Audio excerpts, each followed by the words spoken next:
Salam dəyərli Zəka Ateliyyəsi ailəsi. Hər birinizi xoş gördük. Çox maraqlı bir mövzularla yenə dərslərimiz davam edir. Dəyərli müəllimlər, demək olar ki, bu dərsimiz bundan əvvəlki dərsimizin ardı olaraq davam etdirirəm. Çünki yəni mövzular bir-biri ilə sıx əlaqəlidir. Dərsimiz çiyin geyimlərinin hazırlanması dərsliyindən modaya uyğun parça seçimidir. Gəlin mövzumuza yaxından tanış olaq və əsas nüanslarımız nədir, onlara diqqət yetirək.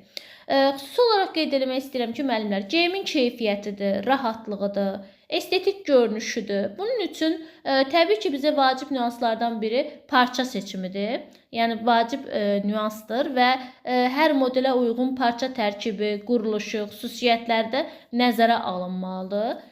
Qadın köynəkləri üçün də istifadə olunan parçalar əsasən bir neçə nüansa görə bölünür. Məsəl üçün, təbii parçalar var ki, bu parçalar hava keçiriciliyi, dəli allergiya yaratmaması, komfortu geyim üçün ideal xüsusiyyətləri ilə seçilir. Məsəl üçün, buna pambıqdır, yumuşaq nəfəs alan, yay üçün uyğun bir parçadır. Kətandır, dərini soyudan, təbii parça növüdür. Ancaq tez büzüşür, tez qırışır, mənfi xüsusiyyəti odur. İpəkdir, zərif və parlaq səthə malikdir, yüksək keyfiyyətlidir. Ondan sonra batisdir, ştabeldir, poplindir, vualdır, markizetdir.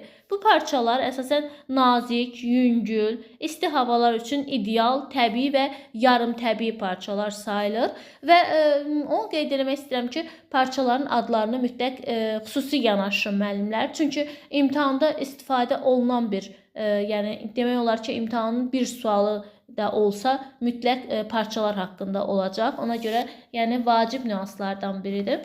Və bu modellərin hazırlanmasında bir də parıltılı parçalardan istifadə olunur. Bunlar da xüsusi olaraq atlası misal göstərmək olar. Çünki təntənəli geyimlər üçün nəzərdə tutulmuş parlaq və hamar səthli bir ideal seçimdir. Adətən ipək tərkibli bir material olur. Və süni parçalardan isə viskozdur, atestatdır. Məsələn, təbii liflə alternativ olaraq hazırlanır. Rahat və estetik görünüş verir. Yay fəslində daha uyğun olan parçalardan biri də mitkaldır, vualdır, poplindir, bir də markizetdir. Bunların da xüsusiyyətlərini nəzər saldıqda isə bu parçalarda yüngül nəfəs alan pambıq əsaslı bir parçalardır. Yay geyimləri üçün isə ən ideal seçimlərdən biri olaraq qəbul olunmuşdur. Atlas parçalar və xüsusiyyətləri haqqında məlumat vermək istəyirəm. Çünki günümüzün əsas parça modellərindən biridir. Səthi hamar və parlaq olur. Əsasən təbii ipəkdən və ya viskozdan, yəni bu liflərdən hazırlanır və təyinatına görə isə əsasən ziyafət geyimlərində, gecə libaslarında, toy paltarlarının hazırlanmasında istifadə olunur. Yəni xüsusi geyimlər kimi qiymətləndirilir. Üstünlükləri isə möhkəm və uzun ömürlü olmasıdır, higroskopikdir, nəmi özünə yaxşı çəkir, yuyularkən yığılmır, formasını saxlayır, təbii qatlar yaradır, bədənə yapışmır və estetik görünür. Yəni əsas xüsusiyyətlərindən elə biri də budur, onun yaxşı keyfiyyətli olmasıdır. Digər bir model isə viskoz parçadır və onların xüsusiyyətləri vardır ki, əsasən təbii mənşəli sellyozdan, yəni ağac masasından hazırlanır. Əsasən də təyinatı gündəlik və bayram geyimləri üçün istifadə olunur. Və xüsusiyyətlərinə nəzər saldıqda isə yumşaq və yüngül bir modeldir. Hava və rütubəti keçirmə qabiliyyəti yüksəkdir. Həm yay, həm də qış fəsli üçün ideal bir seçim olaraq qəbul olunmuşdur. Və bu modellərin hazırlanmasında bizə köməyimizə saplar və iynələr çatır. Təbii ki, bütün geyimlərdə olduğu kimi. Parçanın qalınlığından asılı olaraq uyğun sap və iynə seçimi də işin keyfiyyətli formalaşmasının əsas meyarlarından biridir, təbii ki, bunu bilirik. Nazik parçalar üçün, məsəl üçün, bunlara aiddir batisdir, vualdır, atlasdır. Bunlar üçün əsasən sap olaraq ipək saplardan və pambıq saplardan istifadə olunur. İpək saplar əsasən 50, daha doğrusu üzr istəyirəm 65, pambıq saplar isə 80 nömrəli olur. İynələr isə 65-80 arasında dəyişilə bilir. Orta qalınlıqda isə bunlara məsələn poplindir, viskoz özüdür, ştapeldir. Bunlar da sap olaraq pambıq və poliefir tərkibli saplardan istifadə olunur. 50-60 arasında dəyişilir nömrəsi. İynə olaraq isə əsasən 90-100 nömrəli iynələrdən istifadə olunur. Qalın parçalara nəzər saldıqda isə bunlar da əsasən trikotaj tərkibli parçalar nəzərdə tutulur və elastik saplardan istifadə olunur. Təbii ki, 30 nömrəli sap misal göstərmək olar və iynə olaraq isə 100 və dairəvi uclu iynələrdən istifadə olunur. Yəni 100 nömrəli bir də dairəvi uclu iynələr istifadəsi daha məqsədə uyğundur. Vacib nüanslardan biri də yapışqan və arı qatı materialdır müəllimlər. Çünki geyimə forma vermək, hissələri sabit saxlamaq, daha səliqəli görünüş əldə etmək üçün əsas meyarlardan biridir. Yəni istifadə etdiyimiz əsas materiallardan biridir. Ən çox istifadə olunan növləri isə nöqtəli polietilenli örtüklü materiallardır. Yaxalıq üçün bütöv polietilen örtüklü ara qatı materialdır. Hörümçək torlu tipli, yəni yapışqan materiallardır. Bir də yapışqan sap özüdür. Bunlar da öz istifadə qaydasına görə təbii ki, fərqlənir. Məsəl üçün, nöqtəli polietilen örtüklü materiallar əsasən parçaya pres və ya ütü ilə yapışdırılır. Amma yaxalıq üçün bütöv poliefirli örtüklər yaxalıq və ya manjetlər üçün demək olar ki, əsas uyğundur.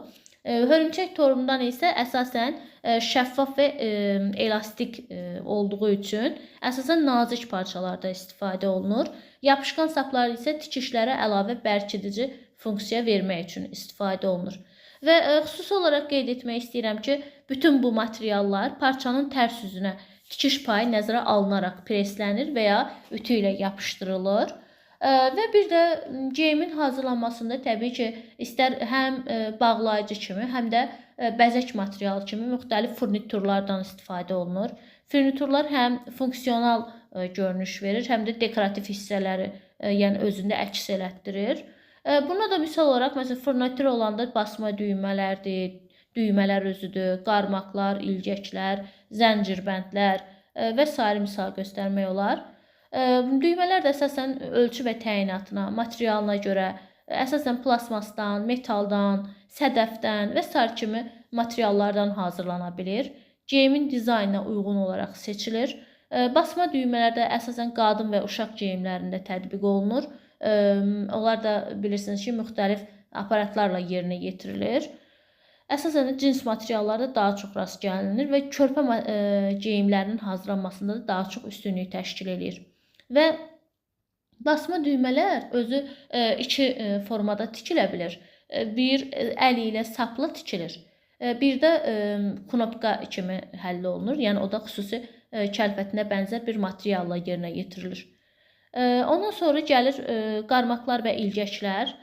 Bunlar haqqında da yəni geniş məlumat verməyimə ehtiyac yoxdur. Çünki artıq hamımız ilgəklərin hansı funksiyanı yerinə yetirdiyini bilirik. Adətən bu geyimlər əsasən qarmaqlarda, ilgəklərdə, korset materiallı geyimlərin hazırlanmasında, iç geyimlərin hazırlanmasında daha çox üstünlük təşkil edir. Və bu qarmaqların hazırlanmasında da əsasən nikkelli və rənglənmiş materiallardan istifadə olunur, metallardan istifadə olunur.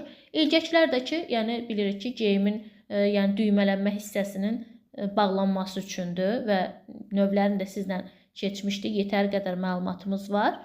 Sonda isə məlumat vermək istəyirəm zəncirbəndlər haqqında. Zəncirbəndlər də özü müəyyən ölçülərdə istehsal olunur. 120-dən 300 mm-ə qədər ola bilirlər. Paslanmaz metaldan və ya plastikdən hazırlana bilir. Əsasən də təbii ki, funksiya olaraq şalvarda, pencəkdə, donda, çantalarda və digər geyimlərimizdə istifadə oluna bilir. Dərsimiz haqqında bu qədər müəllimlər. Çox maraqlı bir mövzudur. Ümid edirəm ki, hər biriniz üçün yəni asan başa gələcək, yəni asanlıqla öyrənəcə biləcəyiniz bir mövzudur. Çətin bir hissəsi yoxdur. Hər birinizə uğurlar arzulayıram. Digər dərslərimizdə görüşmək ümidi ilə.